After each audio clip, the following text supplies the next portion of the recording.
Welcome to Premier Sports Talk. We are live in the studio, bringing you the sports talk show for the people. Let's dive in.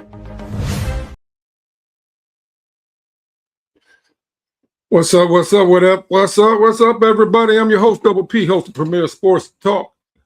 And I had to get in where I fit in, like I always like to say. We got Joe Bitonio, 12-year veteran, guard of the Cleveland Browns, is making his announcement today on a stellar career. I call Joe Bitonio our Iron Man. So the ask is, whenever you get in, we're waiting for the press conference to start. The ask, if you can help Premier Sports Talk and bless me by hitting that like button. Drop your comments on how do you feel about this announcement that you're about to hear Joe Bitonio state to the world and the fans of Cleveland. And if you ain't subscribed to the channel, go ahead and tap in, subscribe, and hit that notification bell and become a part of the Premier Sports. All right. Hello, everybody. Thank you for coming today. It's a really special day for the Cleveland Browns, our organization. I'll have to admit, for the organization, Joel, it's a little bittersweet. I think Joel Bitonio embodies everything any team, but particularly the Cleveland Browns, would value. I would argue very strongly that he's a Hall of Fame player. When you look at what he achieved here, it compares very favorably to names like Jim Brown and Joe Thomas and Lou Groza in terms of quality of play, games played, etc. We're excited for he and Courtney and their three little ones who are over here, all appropriately adorned in 75 jerseys. And they'll have their dad back full time. Their dad is already slimmed down. He said he's not quite as slim as Joe Thomas, but he's headed in that direction. Body feels better, etc. And we're also delighted, at least for a year, Courtney, that, and maybe longer, that y'all are going to stay in the Cleveland area. And that'll obviously, you will always be a Cleveland Brown, but it helps when you live here. So we're delighted about that. I think we'd be remiss if we didn't comment and just all of us go through what all Joel accomplished in his career. As you all know, he was a second-round pick out of Nevada 12 years ago and immediately stepped in and started right next to Joe Thomas, between Joe Thomas and Alex Mack. So that was a good place to start, Joel. And early on had an injury, a foot injury, if I remember. And I remember we were debating whether to extend him or not, and could he stay healthy or not. And we obviously decided to extend him. And I don't think you ever missed a game again, did you? I'll look at my notes here. 178 career starts in his career. That's up there with Joe Thomas and Jim Brown. Joel made, here's the most impressive thing, and I think you all know the difference. Joel made 5 Pro Bowls, okay? 5 All-Pro teams. Okay, 5 All-Pro teams. And that's different than making the Pro Bowl. Okay. When you make the All-Pro team, and twice he made the first team, that means he was one of the best 1 or 2 guards in the whole league. He did that twice. 3 other times he made the second team. He made 7 consecutive Pro Bowl teams. Okay. 7 consecutive Pro Bowl teams. The only people to do that in our organization are the names I mentioned earlier: Jim Brown, Joe Thomas, and Lou Groza. Okay. He was a model of consistency. I hardly ever remember Joel having a bad game. He did what I think you ask everybody to do in any organization, and that is come to work hard, do your job, be a good team player, go home, spend time with your family, and come back and do it again. And he did that for 12 years. And you know, when players aren't in the building, there's a little bit of a tendency to forget about him. And when he and Courtney and the 3 kids got out of the car today, I thought, dang, I miss that guy, because Joel was so reliable, showed up so often, etc. So Joel is going to come up and make a few remarks, but I just want to emphasize, I hope we can find more players in the future who are as good of players and as good of people as Joe Bitonio, because he embodies everything we want a Cleveland Brown to do. So with that, we'll introduce Joe Bitonio, number 75 from the University of Nevada. So come on up here, big guy.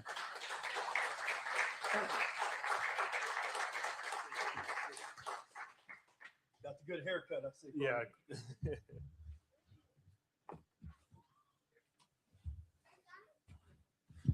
Wow, he lost a lot of first off, weight. I just appreciate everybody being here. He lost a lot of weight. I know it's a little short notice for some people. Surprisingly, it's been in the works for, a little while, getting everybody's schedule on page and stuff like that. We, it took us a little while, but I appreciate the kind words, Mr. Haslam. Everything you guys have done for me and my family. It is like family here, and I appreciate that. So I prepared something, so I'm gonna, try and read it and try and stay focused. It's just a emotional time, because it's what I've done, my whole adult life has been here and been a Cleveland Brown. So it's a big moment, but I'm gonna read some of these words to you guys, and I appreciate you guys being here. When I reflect on my time as a Cleveland Brown, I'm so grateful. I've learned so much. After I was drafted, I had the unique experience of playing left guard in between 10-time Pro Bowl left tackle Joe Thomas and 7-time Pro Bowl center Alex Mack. What a way to learn how to be a pro in the NFL. I saw firsthand their toughness, their ability to play through injuries, the importance of being there for your teammates. I took that with me and did my best to instill that in my teammates later in my career. I sat next to John Greco in meetings. He taught me how to be a pro, take notes the right way, and play guard in the NFL. I was drafted the same year as Johnny Manziel, and we actually roomed together. Wow, didn't know that. To do from him. I got the opportunity to play with and learn from so many guys. I learned how to be egoless from Nick Chubb. I learned to always smile like Christian Kirksey. I learned to chief slam from David Njoku. I learned how to be fiery and competitive from Baker. I learned selflessness from all my offensive lineman brethren. There are truly too many to name, and the O-line is just such a special group. But just a special shout out to Mitch Schwartz, Wyatt Teller, Ethan Posick, Jack Conklin, Kevin Zeitler, and the countless others. It was an honor to share the meeting room and the field with you men. I learned how to be detail-oriented and always show up on game day for your teammates, even if you didn't practice all week or ever, from J.C. Treader. I got to experience Pro Bowls with guys like Jarvis Landry, Denzel Ward, Amari Cooper, Myles Garrett, JOK, and Jerry Jeudy. I learned the feeling of pride that comes with representing this organization among the greats of the NFL, and that's a feeling that never got old. I learned about the people behind the scenes who help get the team ready for Sundays. The people in the building help make this place so special. Joe, Pat, Steph, and the training staff who would get me from being barely able to get out of my car on a Monday to ready to play on Sundays.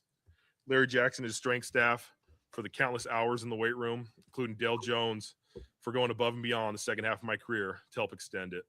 We always have our Friday morning lifts. Brad, Corey, Jimmy, and the equipment staff were always there with any request. The cafeteria staff who kept us fed. The PR staff, including my guy, Murph, who from day one had me ready for any questions the media threw at me. I learned about the Cleveland media, the seriousness of how they approach their jobs. I learned to just answer their questions as honestly as I could, because it ultimately helped make the fans more interested. I learned just how hard it is to win in the NFL and how special the locker room is after those wins. Those are the moments I will never forget. I will always remember our Thursday night win against the Jets to open the fridges. I learned about serving the community. As athletes, we have a platform and have the opportunity to make a real difference for people. Giving back was something that my parents instilled in me. Those interactions with Browns Give Back, A Kid Again, the Cleveland Food Bank meant a lot to the kids and the people who we were able to help. But they also meant a lot to me, too. I encourage everyone to give back. I learned about sacrifice and love from my wife, Courtney, my kids, Zoe, Benny, and Ada. I love you guys so much. Courtney has been on this journey with me since college and was truly the heartbeat of my career.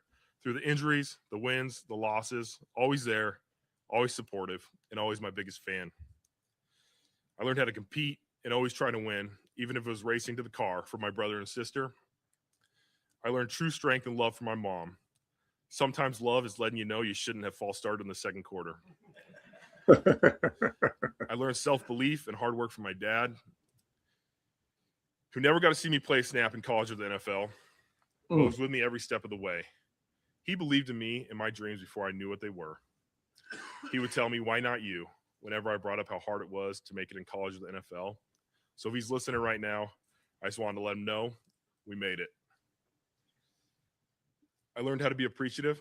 Thank you to the Haslam family, to all my teammates, to the coaches, to Andrew Barry, to anyone who believed in me, to the fans who supported us. Thank you to everyone I was able to learn from.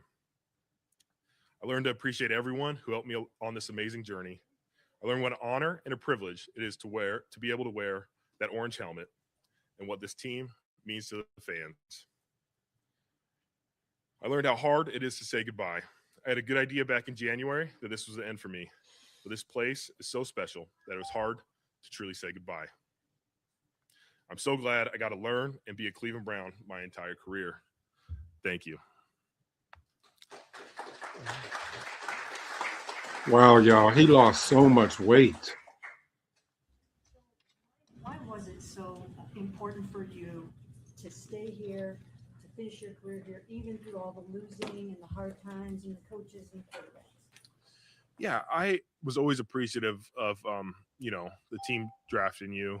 I got picked in the second round and I played here. And early in my career, they trusted me, even though I know I was injury. Mr. Haslam, said like there was a question, and I wanted to always prove him right. And by the time we got things rolling, where we made the playoffs and we're having these runs, I was kind of in, year 7, 8, 9 in my career. And by that point, like you're so committed, you put in so much work here. I was ready to see it through, and I was ready to see, the ultimate goal was to win a Super Bowl. And that was my goal here. But once you get through it, like for me, I could never just picture myself in a different uniform. Were there overtures made? You guys are enjoying this live press conference announcement Never on anything Joe serious. Bitonio's I know my retirement. agent talked to. Please hit that like button. Let's get this pushed out in the YouTube people algorithm. asked if I was interested in continue to play, like what my plan was. But there never got anything where I was telling people I wanted to play for another team. What made you decide to retire now, Joel? Well, like I said a little bit earlier, the decision was made. Like me and Andrew Barry had a conversation before free agent. I think we signed like 3 interior linemen on the first day of free agency. So that was kind of like me and AB had already discussed that I was, going to retire, and I was finishing up my career. It was really just the timing of the announcement.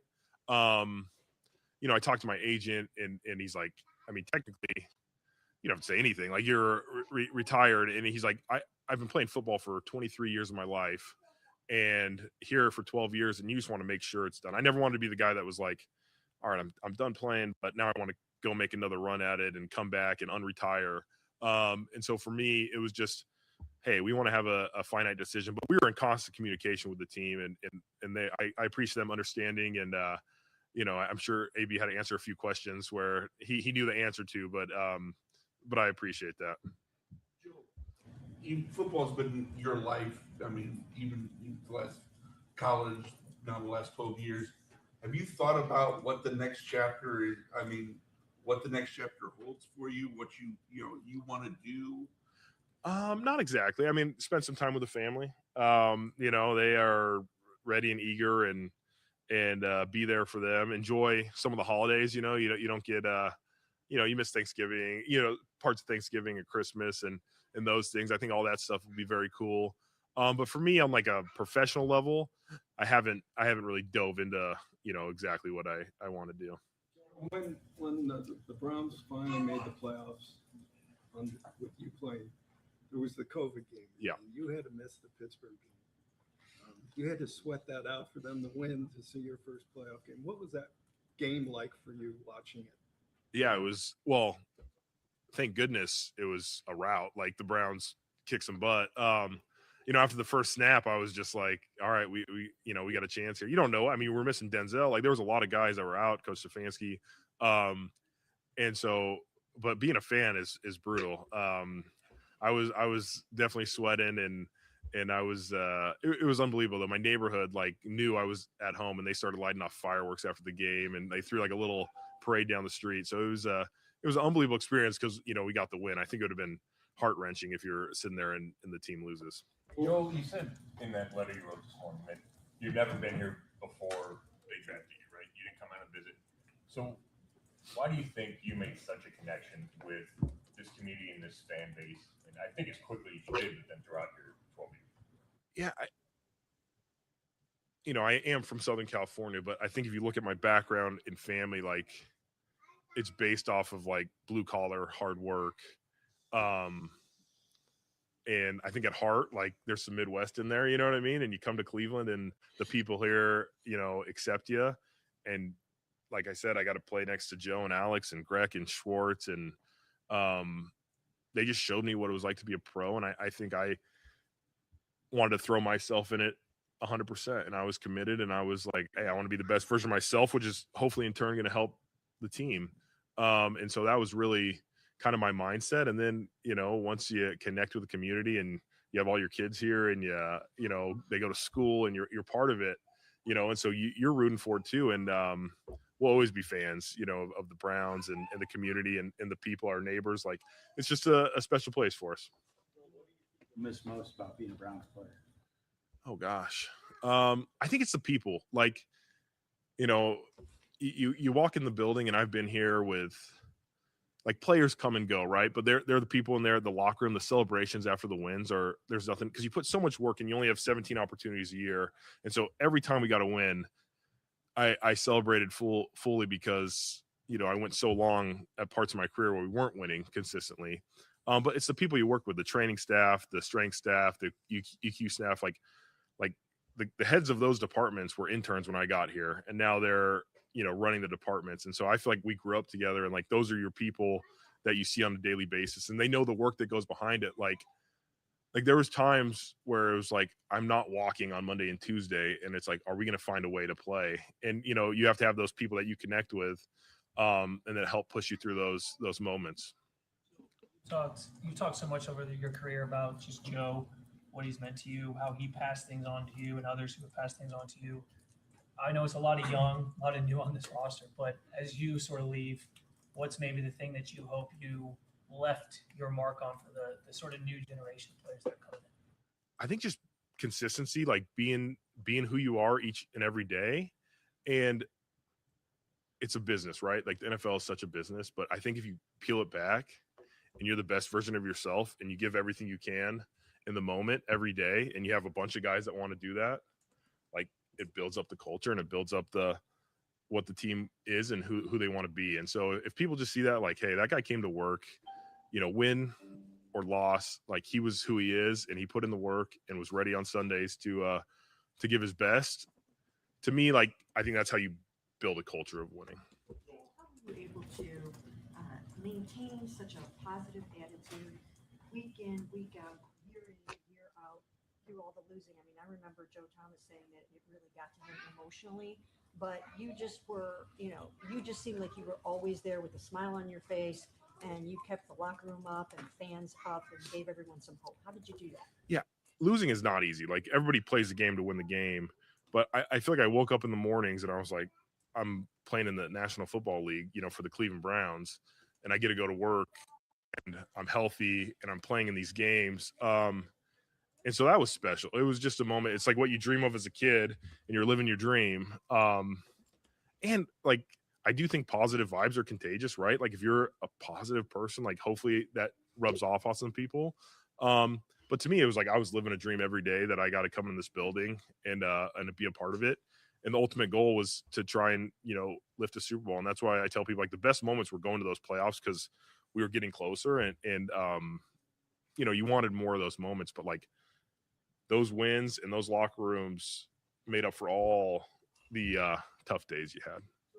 I want to speak for the group for a second and say we appreciate all the times in the quiet, empty locker room that you stayed and answered questions.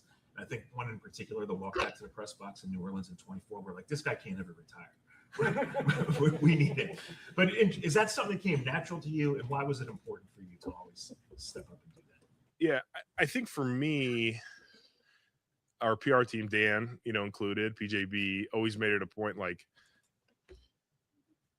it's your guys' job to obviously tell a story about what happened. It's our job to give you guys the information to help write that story. But if we can control the narrative in the sense of, hey, I was out there, I experienced it, I played the game, and if there is something I need to take blame for, I can. You know what I mean? And I'm not passing blame to anybody else. And it's with this Twitter and Instagram world, the longer you take not to answer a question, the more it goes. I mean, even just like in this retirement, like there's crazy stories about if I'm going to play somewhere or not. And, we just kind of kept it quiet. But there's just so many moments where I played in the game. I'm a captain of this team. Like I can talk to the media and I can answer the questions. Last 2 years in particular, I know you had like some nagging injuries going on in the back in particular that we talked to you about all the time. But through that and the combined 8 wins over those 2 years, how important was it for you to play in all those games that you did? And is that something you look back on without regret now? Yeah, there was never a regret in a game I played in. But I wanted to be there. There was a couple times, especially I think this last year, where it was close and I was uncertain, but I was like, I'm at a point now, like I'm out there. I can move a little bit. And it might have been the wrong mindset for me, but like I was like, Joel being out there at 70% or 60% is like good enough for me, and I'm going to go out there and try and compete. And so that was kind of my mindset. And the win-loss thing, like never had it was always just a personal opinion. And I talked to the training staff about it.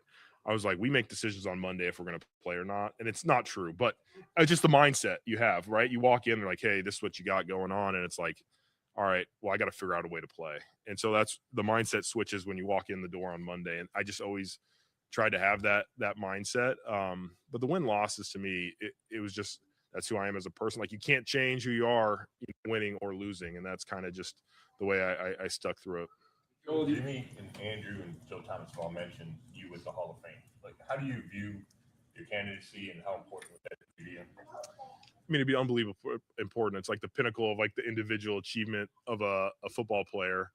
I never had a goal to be like a gold jacket guy. I just wanted to go out and be the best I could. It's my like yearly appointment that there's not enough guards and centers in the Hall of Fame. I think if you look at it, there's so many elite players. And if you look at Pro Bowls and All Pros compared to quarterbacks, I know there's difference importance on positions, but receivers, tight ends, like any other position group, if you look at the actual accolades of players, like there needs to be more guards and centers in the Hall of Fame. And so I think that's a barrier, just being a guard. But I think if you want to look at consistency and you want to look at longevity and the history of the franchise and some of the names that, Mr. Haslam mentioned today, I'm proud of my career. And I would love, like I said, to be in the Hall of Fame someday, but I don't need it to like any personal thing like that. I'm happy with what I've done and I'm proud of that. 24 different quarterbacks. It's even more than Joe did.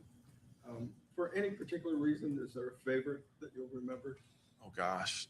In the moments, I mean, it was great. Like my rookie year, having Hoyer back there, like that was a heck of a run when we were, 7-4. And I didn't know any better, but I was just like, all right, this is the NFL. Like we're flying around. Let's do this.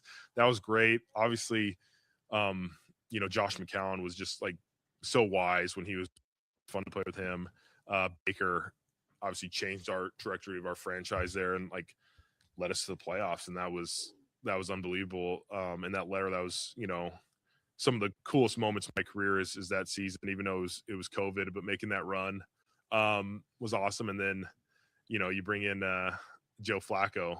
You hear these stories, you play against him a bunch of times, and then you meet him as a person. You're like, all right, this guy's a pretty cool guy. And so, I mean, you take something from everybody you play with, right? But I think those were kind of like just certain points in the career when we were winning the most games, and that's when the best memories usually come from.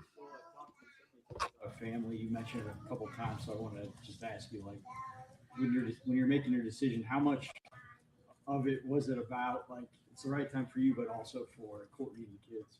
Yeah, I mean, Courtney's so supportive, and I'm sure she would tell you she wants me at home more, but I guarantee if I was like, hey, I wanted to play another season, like she would be 100% supportive of that decision. But it's great. I mean, I don't have to tell the kids I can't wrestle because my back's hurting or something like that. So we should have some more free time, but it's a part of it. But truthfully, the decision came down to like my body. Am I going to be able to prep the way I wanted to prep to be able to perform at the level I wanted to perform at?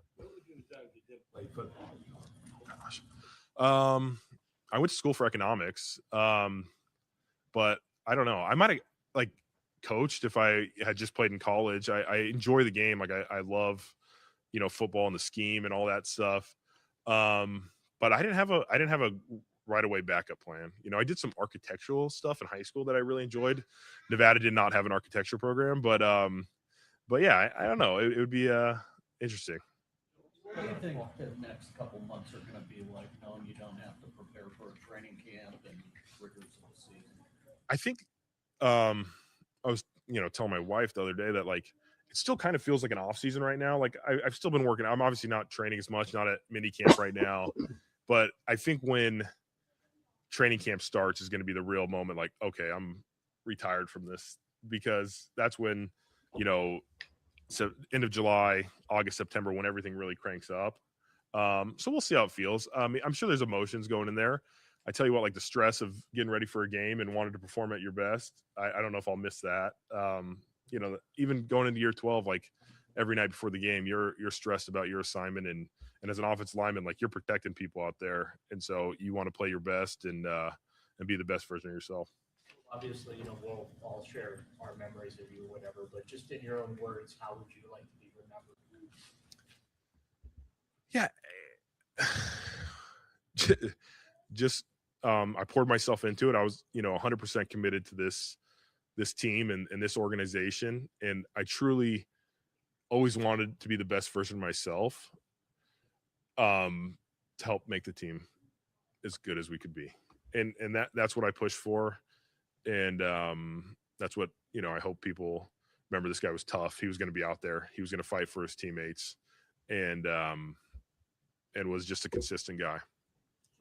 It's a really tough act to try to follow Joe Thomas, just in terms of voice of the team, face of the team, spokesperson, anchor of the line, and all of those things.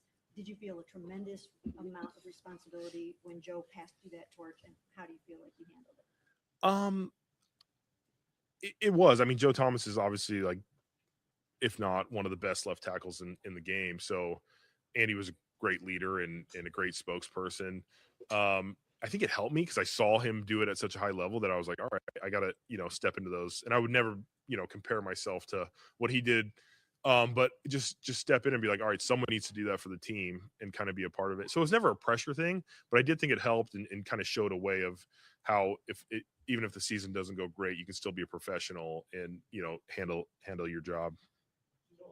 When you had those injuries early in your career, 2 straight years ending on IR, did you ever kind of wonder like what this would be, and then did it make it more meaningful kind of to have that Iron Man streak?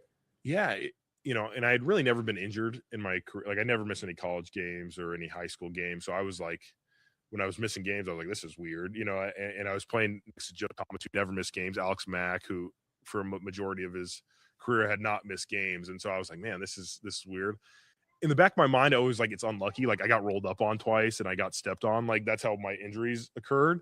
But at some point, like in the back of your mind, you're like, is this part of it? What do I need to do differently? And I think once we got on a roll there and it was like 7 years without missing a snap, I was like, all right, I think there is some luck to this, part of it. And I'm just going to go out there and do a thing. But I definitely was questioning a little bit of like injury luck and what was going on. But I think the Browns also having confidence in me and still extending me and being in that position to be like, we want this guy around, gave me some confidence as well. That your agent fielded some calls from other teams, and you mentioned your conversations with Andrew where you kind of made your intentions known.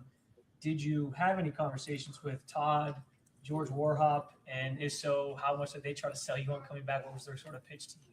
Yeah, I went up and met him because I was rehabbing my elbow. I had a little elbow cleanup, and I was rehabbing my elbow. So when they got hired, I went up there. I mean, I know Coach Monken from when he coached here, obviously, and then I've only heard good things about George Warhop, like from Joe and Alex and Mitch. Like they all love him as an O-line coach. And so I went up and talked to him, and they were pretty clear. They were like, hey, we want you back if you want to play football. So it was very cut and dry, but like they were like, yes, he's like, we want you in the room if you can do it. And Coach Monken talked about the Baltimore game where I chased down that interception, and he's like, even though you guys were losing and stuff. And he's just like, we want those type of people, in the building. And so it was just a open communication of, hey, like we would like you back if you want to keep playing. But it was definitely, they understood, where I was coming from on my decision. Joel, is there a specific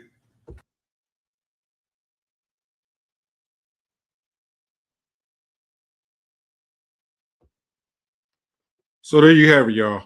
I wanted to get in, like I always say, wanted to get in where I fit in. Following Shedeur Sanders and the Sanders family. You can't help but following Shedeur, becoming attached to the players of the Cleveland Browns. Joe Bitonio had a stellar career. I always respected his game, except for that Superman flop he did in a block that got exposed on social media.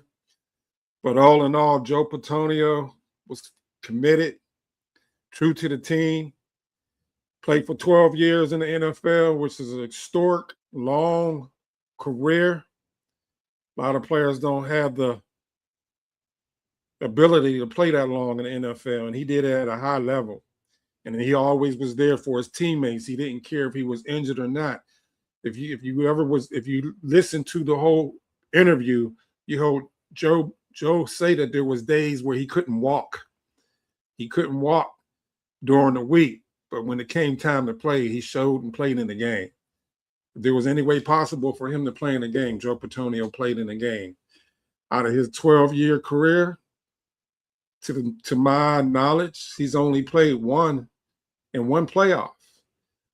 But when I saw the announcement, that breaking news that Joe Bitonio was making his massive announcement that he was retiring, I only felt like it was proper to jump in and tap into this live interview, share it with you all, and I hope you all enjoy it. The plan is for me to come on live today. It's officially NFL mandatory training camps for all NFL teams. And I'm scheduled to do a live collaboration with Reese Will today. Matter of fact, I'm supposed to be hosting it. So I got to prepare for that. I got to jump on a corporate call, but I want to thank you all who's tapped in and supported me. And I appreciate you all. Hope to see you all at 2 o'clock. Y'all have a blessed rest of your day. And I'll see you when I see you. Hold on. I got one more thing I need to pull up here. I got to pull up here. There's one thing about Cleveland, Randy. It's the media and the fan base are not the same. Dog Pound got those dog bones for your ASS. I totally agree. What I've learned since I started my channel and following Shedeur since July 4th of last year is not the fans. It's not the generational diehard fans. It is the toxic Cleveland media. I've never seen any local team media, not just by the way they spread the negative narrative on a particular quarterback year after year after year, but the whole team. It's like the Cleveland Browns local media. I'm talking about the Mary Kay Cabots. I'm talking about the Tony Grossies. I'm talking about the Lauren Hardy. I'll just say Laurel. That's Mr. Lima on 92.3 The Fan. Is they need therapy and they need to officially retire. Thank you, Black Prayer. I will be on that too. I know Reese got something going on, but I sent him the link. The plan is for, hey, if I got to be Lone Ranger today, I'm looking forward to this mandatory live highlights. I'll be in here. But I like to tag team with Reese. It makes the live feed a whole lot easier. But see y'all at 2. Thank you for blessing the channel. Whenever you watch this live feed, like the video.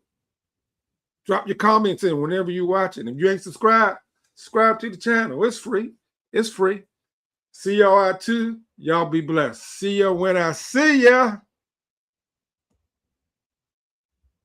Yeah, that's what I'm talking about. Atlanta. Go, man, go. All right. Feeling good. Thank you all.